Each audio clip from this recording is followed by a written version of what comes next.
Thanks for joining us Behind the Frontline, a podcast providing timeless solutions to everyday workforce and workplace challenges. Frontline Training Solutions is an express employment professionals company, strategically placed between the workplace and the workforce with professionals standing by, ready to combat your unique challenges. Learn more about what we do at frontlineon.com. Well, hello again, and welcome to another episode of Behind the Frontline podcast. And I'm sitting here with the Nathan Leaman, president of Frontline Training Solutions. Nathan, how you doing? Good, Nick. Thank you so much. Good. We are talking today about a model that we have developed and implement into our trainings. It's a core leadership model, and I'm excited to talk about this. So Nathan, let's talk about the big picture, the big idea. This model is called the balance of leadership. So can you explain what the balance of leadership model is and why it's important in today's workplace? Yeah, absolutely. I appreciate the question. So the balance of leadership is an attempt to define what leadership really is and talk about, at the same time, how it applied to anybody that's in a leadership role. So the balance of leadership is really talking about kind of competing agendas of things like connecting with people, building relationships, driving engagement, those kind of things, and then challenging people to accomplish difficult things. Okay, so oftentimes these two ideas seem at odds with each other or like contradictory. Like, how am I supposed to challenge my team to accomplish difficult things and at the same time be their friend or connect with them, you know? Or how can I connect with people in an authentic way while I'm telling them we got a lot of work to get done? But I think that the reason we like the model so much is that as a leader, you're actually required to do both things. You don't get to pick and choose. To be an effective leader, you have to both challenge people and connect with them at the same time. I think one of the things that makes it also a difficult kind of thing to wrestle with is that we are actually wired for one or the other as a leader. Like our natural personality, our natural behavioral preferences, our style is likely either a challenging, direct kind of style or a very supportive, kind of come alongside connection style. And so you're not only being asked to do something that is difficult in the sense that you're balancing competing agendas, but you're also wrestling with your own challenge as a leader because you're wired for one over the other. Right. So would you say that this model is more for like new leaders, experienced leaders, mid-level managers, all of the above? Such a great question. So what we have seen, because we've used this model, we use it in some of our core programs, but also in a lot of our custom programs when we're working directly with clients. And it has resonated equally with people who are brand new to leading and top tier leadership teams of billion-dollar-plus companies. They both can look at it and immediately make a connection to what they're really experiencing as a leader. Like, yeah, I get it. There are times where I need to lean on people because we got to get some stuff done. And then there's times where I need to back off a little bit and maybe focus more on the engagement side. CEOs, it resonates with, and brand new leaders, it resonates with, because I just think it's such a fundamental principle of what it means to lead. Let's talk about some of the details in it, the nitty gritty. Explain what the model is. I know there's 4 quadrants. And you kind of fall somewhere in there. Can you explain what that is? So the model itself, there's 2. Think about an XY axis, right? So the X axis is that challenge axis, and the Y axis is the connection axis. I'll make sure to put this on the screen as That'd be great. That'd be great. So when you are in the bottom left, that's low connection, low challenge. And we talk about that as being a place that's kind of boring for people. It actually leads to boredom. They're not being pressed to do anything that's really important, and the leader's not really connecting with them. I think that's a short-term solution. People aren't going to stay there very long because they'll just be bored. Right. The top left is high connection, low challenge. And we kind of frame that up as being cozy. You know, I've got a good relationship with my boss. I got a good relationship with my team, with my peers and whatnot, but we're really not pressing towards something that's rallying the team together. So we don't feel that challenge side. The high challenged, low connection is the bottom right. And that is where I think stress lives, right? So this is a leader who's always leaning on their people. We've got to deliver. It's really critical that we get this done. There's a lot of pressure, but the leader never comes alongside and asks how you're doing, checks in with you, is not investing in a relationship. What we are looking for, where the balance of leadership comes in, is the top right, which is high challenge, high connection, and that's where growth occurs. We have this interesting quote in our training room: the growth and development of people is the highest calling of leadership. And it was something that Harvey Firestone said. We've got it up in there. And I think that's really true, that ultimately growth requires you having a personal relationship with someone, but also you're challenging them to accomplish difficult things. That's where we grow as individuals. We don't grow by cruising through life. We grow by having to conquer the next hill, as it were. So a leader is asking us, a good leader is going to ask us to really accomplish big things, but is also going to come alongside, know when to put the arm around the shoulder, figuratively speaking, and say, how are you doing? Tell me what you need. How can I help you? So let's talk about how this model came to be. Yeah. Like, how was it developed? What was the thought process that went into that? But then I kind of want to move into some more real world application of it. Yeah. Well, there's the famous saying, there's nothing new under the sun. I think it comes from Ecclesiastes in the Bible, but this is a model that's kind of built on my own experience and just observing leadership models and frameworks and reading papers and just kind of observing my own experience over time as well. So this idea came together for us as Frontline as a way, first of all, to talk about what it means to lead when you're with new leaders. So you asked earlier, does it apply broadly? Yes, but we built it because we wanted to define, what is this thing you got yourself into when you signed up to be a leader? Got a class called Leadership Foundations, another one called Supervisor Bootcamp, and they're really meant for first-time leaders. And so we wanted to define, well, what is leadership? And man, you type in what is leadership in your favorite search engine or AI app these days, you're going to come up with 1 billion answers. So we put a stake in the ground and said, leadership is what happens when an individual figures out how to connect authentically while also challenging people to deliver difficult things. And so for us, it was foundational to creating kind of a perspective of what is leadership. But then we quickly realized, because we started showing the model to executive teams too, and everybody's really gravitates towards it. So like, oh, it's got legs beyond just that introduction to leadership, but that's definitely where it came from for us. That's really interesting. I think it's a fantastic model, and we use that a lot in some of our trainings to discuss this concept of the balcony and the dance floor. We actually have a blog post on our site. If you've been to one of our trainings, you'd probably heard this statement. Can you explain what that means? Yeah, the balcony, the dance floor. It's another look at what leadership is, because again, just like connection and challenge, they feel like opposites. Balcony and dance floor feels like opposites. I think fundamentally that's what leadership is trying to balance competing agendas, and the dance floor and the balcony is really about, are you seeing the big picture, which is the balcony? Do you see kind of how things are moving? What's the strategy? What's the vision? Where are we going? How's the team doing? Or are you on the dance floor kind of rolling up your sleeves with your team, and having to work on projects together? And sometimes that is what's required of you as a leader, to get in there and mix it up with your team. I would argue that in that moment, you're actually probably both driving challenge and connection, because you're right alongside of them and they're feeling that support. And at the same time, you're pushing and helping support the team achieve difficult things. Now, at the same time, when you're in the balcony, I think people need to know what the vision is. Where are we going? What is this all about? And when will it end, potentially, or when are we going to achieve that goal? And we need leaders to be there as well to drive both connection and challenge, so people know where we need to go and they get that same vision.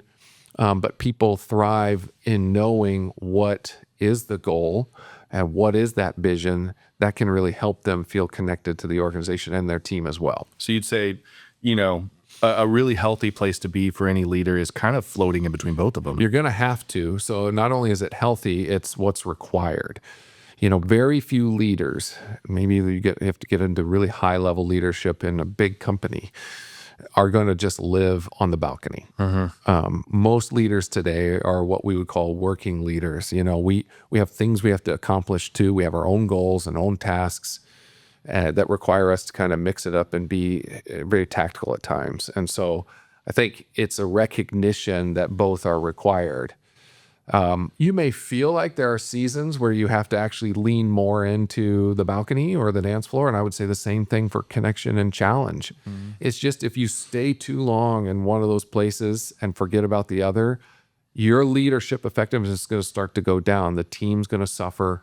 Things are going to really start to maybe unwind for you if you're not careful. Yeah. So I know that, you mentioned Supervisor Bootcamp, you mentioned Leadership Foundations, kind of two different industries that's focused toward. One manufacturing heavy and one is more, maybe professional setting heavy. Yeah.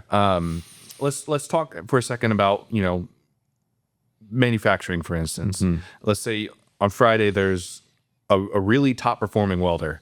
And on Monday, he's now leading people. That's right. Yeah. So what are the challenges that kind of arise with that? And how does this play into that? Well, if we had John Kuning in this room with us, our director of manufacturing training, he would say, listen, we gave him 10 years to become a good welder and about 10 minutes to become a good leader. Yeah. Right. So what we need to recognize is that it's a new skill and you're being asked to do something very different. And so as organizations make those moves, well, first of all, kudos for you for giving someone internally an opportunity. You're creating an environment where people can have a long-term career. So great job, but don't leave them there. You promoted them is like the very first step, but there's a lot of support that needs to come along. That's why we have Supervisor Bootcamp. It's like, okay, let's talk about what is it that you've actually signed up for here? How do you think of leadership? What's required of you in the role? How do you make a material impact as a leader in a frontline role? How do you communicate well? And then how do you structure your day to get the most out of it for not just yourself, but for your team? Because if you're not intentional with those things, you'll get run over by your day. And you used to know, okay, hey, I'm going to weld these pieces. I'm going to go home at the end of the day. Well, your job is much more ambiguous now. And so how do you structure your day to try to give yourself as much of a chance to be successful as possible and not just firefight the whole time? That's right. And so having those resources available is what boot camp is about. On the Leadership Foundation side, it's similar, but it is, like you said, more for professional environment, maybe white collar leaders. So we're still going to dig into, however, what does leadership mean? What's changed now that you're in a leadership role? And what are some tools that are going to help you navigate the things that you never had to deal with before, that now that you're responsible? People take the leadership role a lot of the time, I think, because it's more money. And then they quickly realize it wasn't worth the amount of money they just got a promotion for. You have to have, or I think in some regards, feel a little bit of a calling to leading other people in order for it to be something that you'll sustain long term. So let's say that there is, maybe a new leader in a professional setting. How would this model help them from that shift from being liked to being respected without losing trust? Because we know, and probably listening to this, that you became a leader over a weekend and people look at you differently. Yeah, they do. And they're going to constantly test you as well. So I'll give you one of the examples that we talk about when it comes to the balance of leadership, because it feels like it's competing ideas. Sometimes your team needs you just to give them the answer, right? It's a challenge. I don't know what to do here. And they're asking. And for whatever reason, you maybe determine it's okay to give them the answer in this case versus asking them to kind of come up with an answer. We use this idea of coaching towards self-rescue. It comes from when you go whitewater rafting. I use this illustration pretty often. So when you go whitewater rafting, the first thing that happens is you walk into the check-in area and they give you a form. And you have to fill out this form. Yeah. The liability. Liability form. Yeah. It basically goes into detail all the different ways that you could not make it. through this experience, right? So you sign your life away, and then you go down to the river, and they give you the safety talk down by the river with the water behind and the boat right in front of you, and go over again all the different ways that things could go wrong, right? One of the things they tell you is like if you fall out, not when, if you fall out of a raft, you are the most important person to saving your life and making sure that you're okay versus anyone else. If you're going to start to look for other people to rescue you, you're going to miss the opportunity to swim as hard as you can to the side, which is basically what they tell you to do. So that's that self-rescue piece. There's a time and a place where leaders actually need to coach their teams to go figure out the answer and not just give them the answer. There's times when we need to give them the answer, and I kind of position that under the connection side of the balance, right? So, okay, here's the answer. Good. Then there's times we need to challenge them. What do you think we should do? You had a similar situation last week. How did that go? What did you do there? Because what happens, I said earlier, they're going to test you. What happens is that when a leader continues to give people the answer, what they're actually doing is training that person to come to them with that question or any question like it. And I kind of phrase it as you're delegating to your future self. You're basically taking time away from yourself tomorrow and the next week because you're doing the answer thing.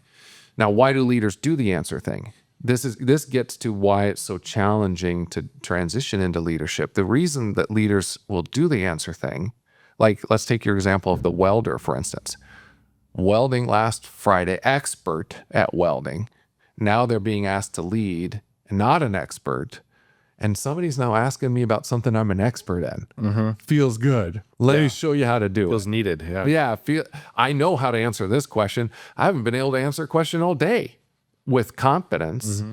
And so there's a reason leaders are tempted to go backwards. It's because that's what they're good at. They're being asked to give an answer on something that they're good at.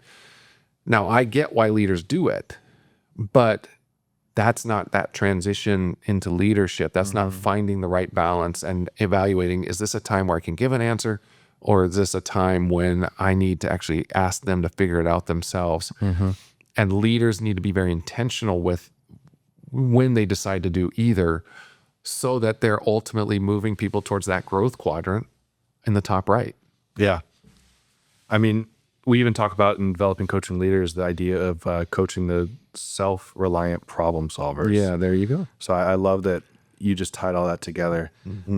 So you mentioned earlier that we use this model in two of our open enrollment courses, but we also can apply it to custom leadership or training examples in organizations. Can you walk through what that might look like for an organization that might be listening? Like, how can we use a model like this to come in and help develop your line of leaders? Yeah, so it's a good question. So, we get requests fairly frequently for training, and leadership is one of the most common things we get requests for, whether it's people submitting something on our website or a company we've worked with before reaching out, or a new company who attended a webinar, for instance.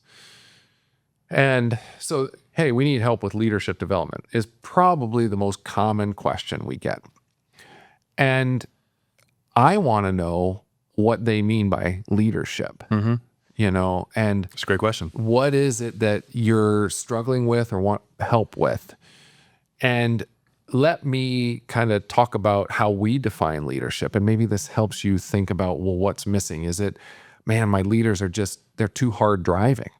Or my leaders don't know how to help people be accountable for their goals and coach people to high performance. So it's a framework that starts to draw out what the issues are, because it's pretty simple and it's pretty quick to pick up. And so we'll use it in those conversations. We've been working with clients to build out their own philosophy of leadership and what it is that they want their leaders to be expected to deliver, and how we want them to behave, because that's not the same for every company. I mean, there are principles that are largely the same. And we've used the balance of leadership as a springboard to start the conversations with leaders around what is leadership. It's an easier way to get into the conversation because it's pretty tangible. And then you get into the nuances, which we've touched on a little bit in this conversation.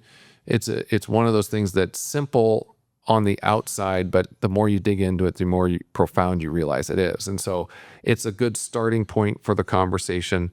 And it's a great place to start with leaders, especially who are new.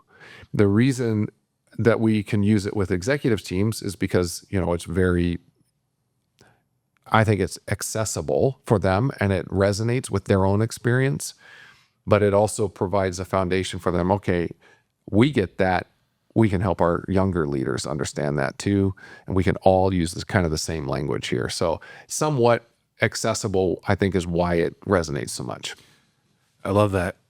So let's say that there is somebody listening right now. Yeah. If you had to take a guess, just a wild guess about what quadrant in this model they might be living in, what would you say? Yeah, boy, I would say top left or bottom right. I don't think we have a lot of low, where it's like no connection, no challenge. I just think we as leaders, without additional direction, insight, training, coaching, will default to what we're comfortable doing. So I know for my sake, I'll just say my own leadership style, I would tend towards connection. And if I didn't know the challenge side of the equation or didn't realize that was something that was important, I would probably just live in that cozy land with my team. Probably what I would do is create a cozy life for them and carry all the weight myself. And that's a challenge. On the other side, you've got leaders who, again, their default is their driver. They're really interested. They're competitive. They're really interested in accomplishing a lot. They get a lot of personal satisfaction from working on and delivering hard things. They probably live in that land of stress, or they're creating that land of stress for their team because they're not leaning enough into the connection side. And again, I don't want to say that there aren't going to be times where you have to push. We got a tight deadline. Something needs to be delivered soon. Clients really were backed up when the client needs help or whatever. That's okay, push. But when you get that deadline accomplished, celebrate. Come together, have that pizza party, do that recognition. Make sure you really share how much of an impact everybody had. Build that connection up a little bit, because you've probably made a few withdrawals on the connection side because you've been pushing so hard. So make sure that you go back after it. So I just want us to be practical. There are seasons and times where we're going to have to lean one way or the other and recognize kind of where you are personally before you even think about this equation. And that'll help you zero in on what you need to probably supplement more intentionally. I mean, that's just fantastic. It's just training and advice. Before we wrap this up, anything else you want to share on this model and how we can use it to help, develop people, unlock potential, inspire growth? Yeah. So I think one of the things I've realized recently that's kind of exciting about this is that, when we talk about leadership, certainly Frontline Training Solutions, we're working with organizations that have formal leaders, right? And that's where we spend a lot of our time. But this model applies to, organizational leaders, nonprofit leaders. You're coaching your son's little league team or your daughter's soccer team. You got to be able to do both, right? And maybe it's even more obvious when you're coaching. I remember I coached my daughter Hannah's soccer team when she was like 7 years old, right? So you got to bring both. You got to help them understand you can't all bunch up in one place. Let's work on staying in our lanes, and at the same time, you got to bring the popsicles for after the game. So I think this is a model that works well for any kind of leader, whether you have formal leadership responsibility in your organization or you're a volunteer leader. These are principles that you'll want to keep in mind and I think can make us better in whatever setting we find ourselves. Yeah. I mean, that's just such fantastic advice. It almost sounds like fluid to me. Yeah. Like tomorrow might look different than today, and the next right. day might look different than tomorrow. And it's almost like you have to have that self-awareness to kind of understand where you're at, and using models like this as a framework. Yeah. And so we at Frontline Training Solutions, we want to help develop people, inspire growth, and unlock potential, and help your company thrive to be a better business tomorrow, to have better leaders tomorrow, to prepare for the future of what this workplace looks like. And so we have models like this, and this is just one of many, right? That's right. That's right. More to come. More to come. So we thanks for listening. Thanks, Nathan, for joining us. You bet. Thank you. We'll see you next time on The Frontline.